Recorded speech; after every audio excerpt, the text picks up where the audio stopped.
example of rounds on the bag would be using your left hand only. So standing against back, so your left hand, you can move around, show hook, just left only, step, so 2, 3.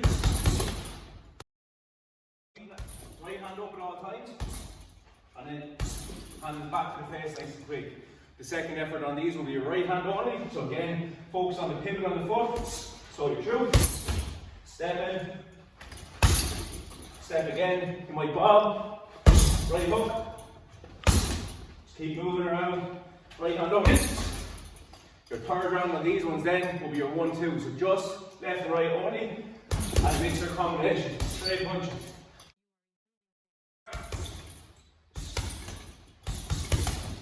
You do 4 punches nice and quick, and that's your left right, working through those.